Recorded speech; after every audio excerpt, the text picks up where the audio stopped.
Адам белән хыва тапшуында Елена һәм Владимир Васильевлар гаиләсе. Һәр кешенең үз холкы. Владимир Васильев үзенең тырышлыгы, тәртиплелеге, итагатьлеге белән аеруча аерылып тора. Ул инде төрле премиялар иясе, халыкара конкурслар лауреаты. Муса Җәлил исемендәге опера һәм балет театры солисты. Бер үк вакытта филармониядә эшләргә һәм төрле концертларда катнашырга да өлгерә. Шулай да үзеннән сорый ала. Күпчелек яшәр эстрадага омтылганда, опера сәнгатенә кереп китәргә нәрсә этәргеч булды икән? Баштан ук инде ул тавышым шундый үземнең. Бас тавышлар белән бик эстрадада күренми. Сирәк күренәләр. Күбрәк баритоннар, тенорлар.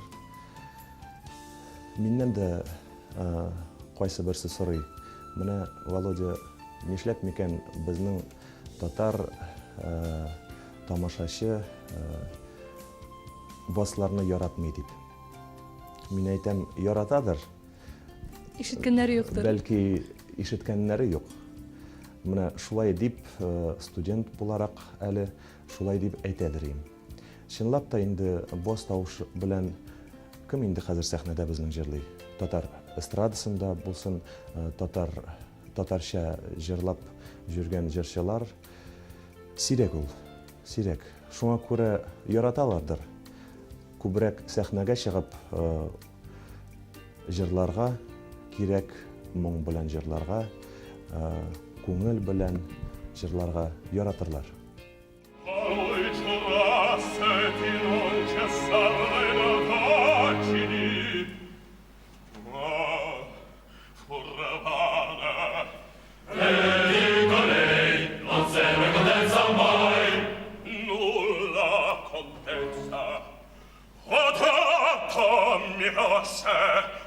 Intracciarla un tipo alla risarla potresti calcolando gli anni trascorsi lo potrei sarebbe tempo presso la madre con il pelo spedirla con in eterno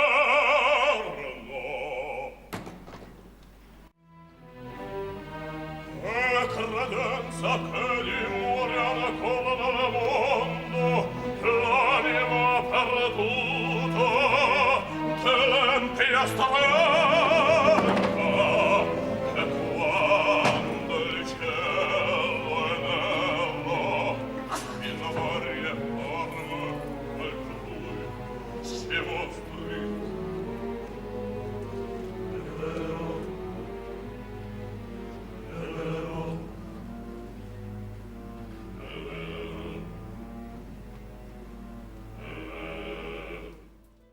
Шулай да ул бит опера театрына эләгү бик сирәкләргә генә эләгә торгандыр андый бәхет. Минемчә, минем алдымда андый сорау тормады бер качанда. Чөнки үзең тырышсаң, Ходай тавыш бирсә, тазалык бирсә, үзең тырышсаң, бөтен җирләргә чакырырлар, бөтен җирләрдә көтәрләр. Бөтен нәрсәгә ирешеп була дисез инде. Була, үзең тырышырга тиешсең. Андый сорау тормас гел.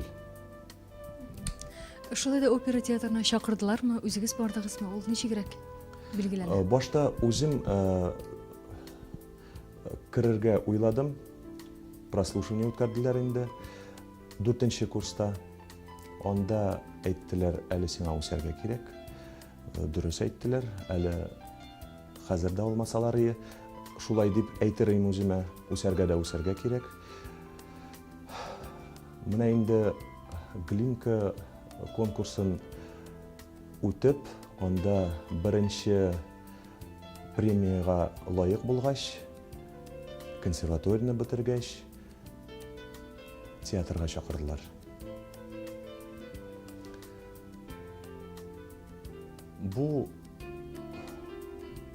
эшкә чакыру икенчесе дә бардыр инде аның җулы. Чөнки шагыйрьнең мәхәббәтен операны куйдылар. Аңа эзләп татар җырчыларын миңа да чыктылар инде. Менә шулай шул опера белән Резида Ахиярова язган опера белән, шагыйрь мәхәббәте белән мин театрга эшкә кердем.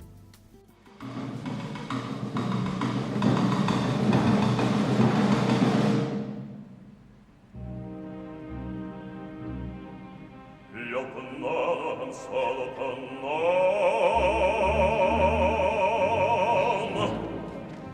асылымын барлығым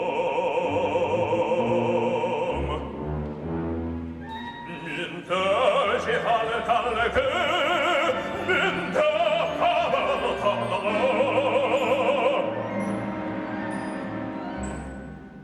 Минді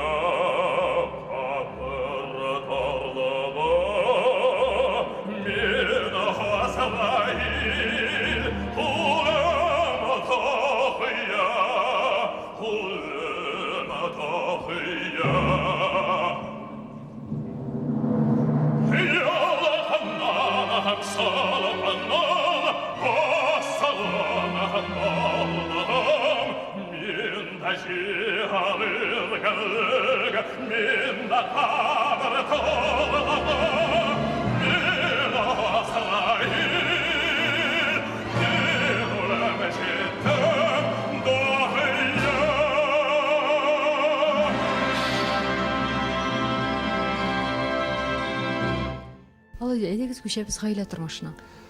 Күчик әле. Инде менә 30 яшь кенә булуга карамастан, сезнең инде зур гаилә дип әйтергә кирәк. Инде 2 балагыз бар. Кай арада гаилә корырга өлгердегез? Лена белән инде без 11 ел таныштык без аның белән беренче белем алганда, Чаллыда, үзем Чаллыдан мин. Анда филиалда Казан дәүләт педагогика университетында укыдым. Менә шул университетта ул да анда укыды. Анда таныштык инде. Шуннан бирле үзем дә шаккаттым инде 11 ел үтте. Өйләндек без 2001 елда. 4 ел жүрдек бергә. Өйләнештек. Менә инде хәзер 7 жыл бергә торабыз, 8-нче китте. Я не крещеная, русская, но немного понимаю по-татарски. Слова знаю, но речь тяжело пока идет. Ну, планируем научиться. Берәр сүз беләсез безне? Егор, хотя одно слово знаете? Ну, конечно. Мин сине яратам, это в нашей семье самое такое распространенное предложение. Иң мөһиме. Самое главное. Самое главное, да. Володя, ни өчен нәкъ аңа өйләндегез? Таныш кызларыгыз булай да бик күп булгандыр бит. Нәрсәсе белән ул сезне шул кадәр үзенә җәлеп итте? Ниндер сыйфатларымы, матурлыгымы? Ни өчен нәкъ аңа өйләндегез? Кызларым күп булмадыдыр инде. Сез бит бик җитди кеше. Менә хәзер иптәшләремә караганда, аларның күпме булды, минем күпме булды, минем күп түгел. Алар белән чагыштырганда. Алар белән чагыштырганда. Ни өчен нәкъ Ленага өйләндегез? Сөйдем инде. Башта Ленаны сөйдем инде. Гашык булдыгыз. Гашык булдым. Ошады ул миңа.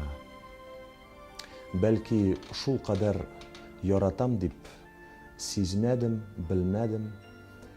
Менә хәзер генә җылдан җылга аңлыйм, ничек җылдан җылга ныграк яратам мин аны.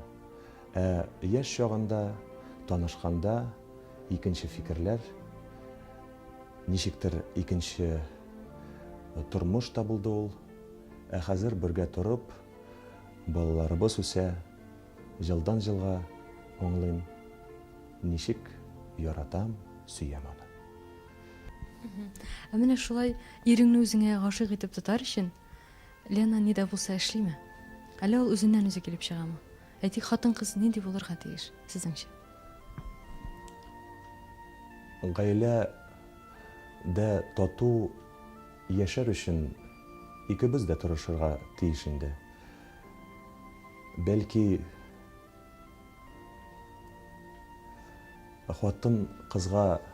хатын-кыздан мин күбрәк көтәм тырышуын. Чөнки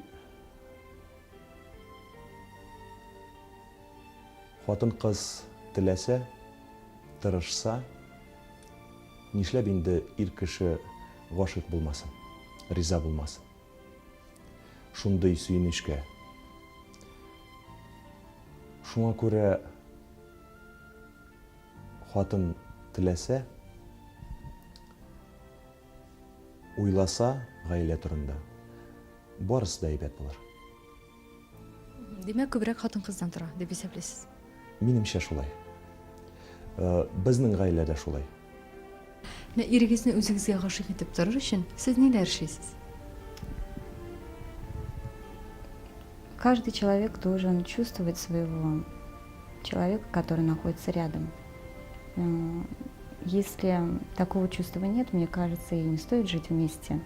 Стоит понимать друг друга с полуслова. И если даже какой-то минус в человеке, надо искать плюсы, понимать, искать, думать, как повернуть в ту сторону, чтобы было хорошо. Чем кончилась вчера игра? Конечно, я продулся страшно, мне не везет. Вы до утра опять играли. Да, ужасно мне надоело. Черт возьми, хоть раз бы выиграть. Был там Герман. Был, и как всегда с 8 и до 8 утра прикован к игорному столу. Сидел и молча дул вино. И только да на игру других смотрел. Какой он странный человек! Как будто у него на сердце злодейств, по крайней мере, 3. Я слышал, что он очень беден, да не богат. Вот он, смотри, как демон мрачен, бледен. Башта инде яшь булганда эшкә күбрәк вакыт бирәбез, аннары гына аңлыйбыз. Эш вакытлы ул, гаилә гомергә. Демәк, гаиләне беренче урынга куясыз. Хәзердә. Уйламыйча. Һичшиксез. Уйламыйча гаиләне беренче урынга куям мин. Эшемдә дә күп җирләргә чакырдылар. Күп нәрсә обещать иттеләр. Ышанмадым. Кирәк түгел. Бәлки аңлыйм, вакыт узгач,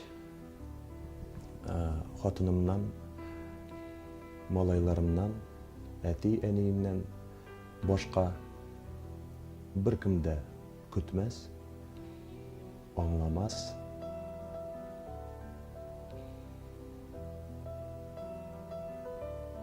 Булышмас. Аларга карап кына, алар өчен тырышып яшәргә насыйп булса. Володя, сез һәр вакыт шулай җитдиме? Менә сезгә 30 гына яшь әле. Сез шул дәрәҗәдә җитди фикер йөртәсез. Философ кебек. Сез һәр вакыт шундыймы, әллә бүген генәме? Алай яшәргә бәлки кирәк түгел дә. Ләкин мин икенчеләй булдыра алмыйм. Нишләптер шундый инде мин. Һәр вакыт җитдиме? Тормышка җитди карыйсыз. Буладыр инде кайчагында икенчеләй дә. Тырышам алдагы көннәр турында уйлап яшәргә, эшләргә, кешеләр белән сөйләшергә, каты сүз әйтмичә. Алдагы көннәрдә уят булмасын дип. Нишләптер шундый инде мин. Володя, менә шундый булу ул тәрбиядән киләме, әллә үзегез шундыймы? Тәрбияләрдәндер. Демәк, гаиләдән килә бит. Әти-әнигездән килә. Бала чактан ук шундый гына сүзне әниемнән, әтиемнән ишеттем. Улым, кешене рәнҗетмә, кешеләргә булыш, олы кешеләргә хөрмәт ит, иптәшләреңне сакла, хатын булгач, хатыныңа булыш. Балаларны үстергәндә күбрәк башыннан сыйпа, истә калсын дип. Менә шулай истә калсын дип, кешеләргә яхшылык кына ясарга тырышам. Гел яхшы гына булу авыр түгелме? Авыр. Авыр. Ул үземә булса гына авыр түгел. Гаиләмдә шундый ук фикерләрне малайларыма калдырсам ие. Менә шунсы авыр. Володя дома очень требовательный. То есть дома всегда должен быть порядок, чистота, уютно, спокойно. Ну, самое главное, чтобы все было хорошо, все было готово к его приходу. Вот. То есть творческие люди любят, чтобы все везде было на местах, чтобы дети были в порядке, жена в порядке, дом в порядке. Так, чтобы все было идеально, да? Да, чтобы все было идеально, как и на работе. Володя, менә сәйттегез гел әйбәт булу авыр дип. Шулай бит? Авыр. Менә аңлатыгыз әле шуны. Ул менә сезнең дә буладыр бит шунда бик ачуыгыз килгән чаклар, кычкырасыгыз килгән чаклар. Үзегезне гел тотып торасызмы, исегезгә төшереп бу сүзләрне? Нәрсәсе авыр? Кычкырабыз да, каты сүз дә әйтәбез, рәнҗетәбез дә. Без дә кеше бит инде. Ләкин озакламыйча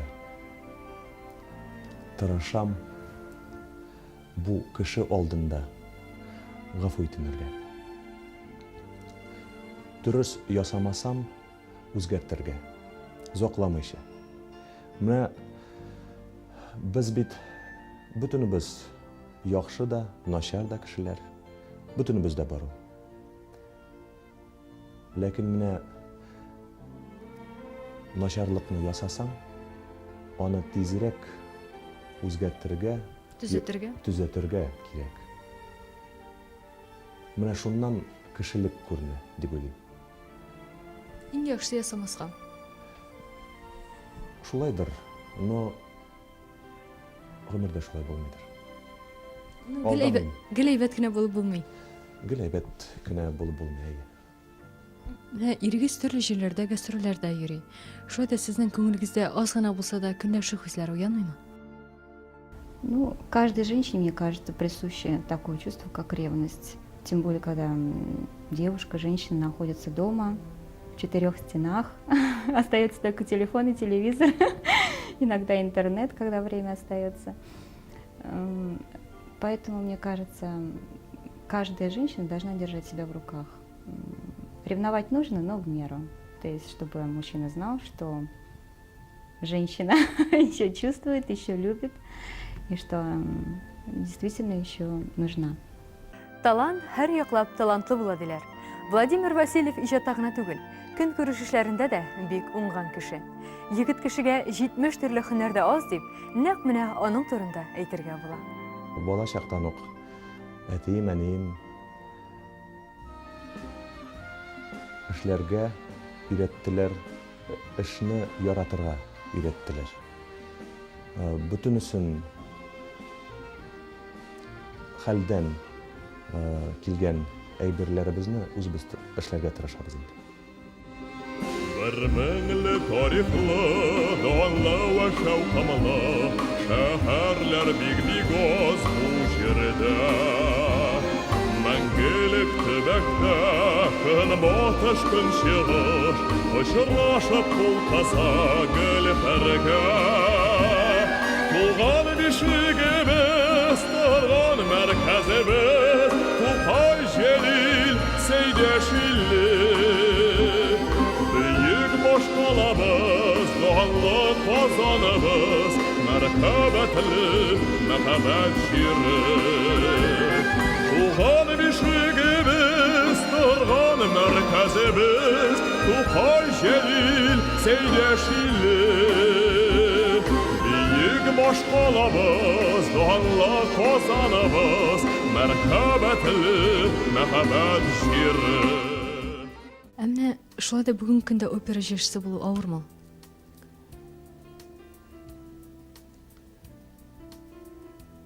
Үзең тырышсаң, үзеңнең теләгең булса, синең белән, синең янында булыша торган кешеләр булса, гаиләдә тынычлык булса, гаиләдә аңласалар, көтсәләр, опера җырчыга бик авыр түгел. Үзеңнең эшеңне генә эшләргә кирәк, гаиләне саклап. Алайса авыр булмас.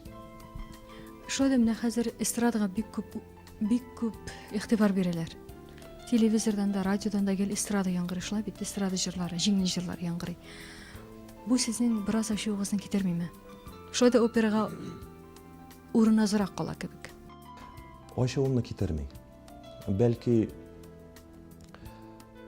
алар арасында да әйбәт җырчылар бар. Алар арасында шәп җырлар бар. Үземнең күңелемне җылыта торган җырлар бар. Менә аларны тыңлап мин дә сөенәм. Икенче әйбер бар монда. Күбәйделәр. Сәхнәгә чыгаралар. Хәзер аңламассың ничек чыгаралар сәхнәгә. Мин әле үзем дә яшь әле. Мине дә ничек чыгардылар микән белмим. Но эстрадада бигрәк күп җырчылар җырларга тиешләр түгел, тыңларга гына тиешләр. Бөтенебез җырлыйбыз, алай җырласыннар. Но безгә бит телевизордан нәрсә генә күрсәтмиләр. Нәрсә генә ишетмибез без, нинди гына җырларны. Без бит аларны карап уйлыйбыз. Менә бу былай җырларга кирәк. Менә бу җырларны җырларга кирәк дип уйлыйбыз бит. Алай булырга тиеш. Цензура булырга тиеш. Всё пленником себя ты здесь считаешь, но разве ты живешь как пленник, а не гость мой?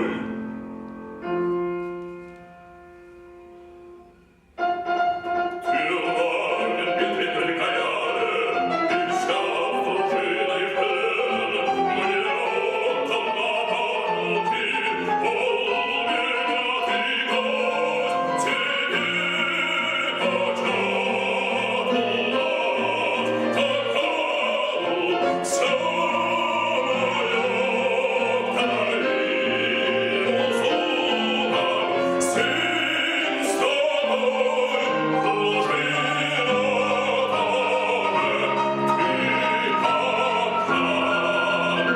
здесь живешь ты там, как я.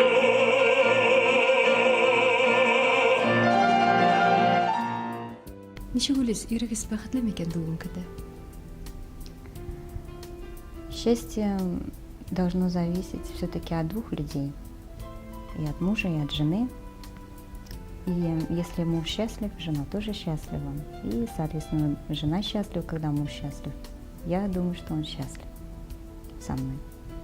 Шулай ук булса да, булса алдагы көндә. Мин бик сөенәм. Муса Җәлил исемендәге опера һәм балет театры солисты Владимир Васильевка 23 ноябрьдә 30 яшь тула. Бу вакытта әле кеше тормышка әзер булып, яши-генә башлый. Аның гаиләсенә дә һәм һәр кемгә дә нәкъ менә бүгенге кебек үзе теләгәнчә бәхетле булырга язсын. Сабый чагыма юлынды юллар, офуктан ерак бала yaşarlı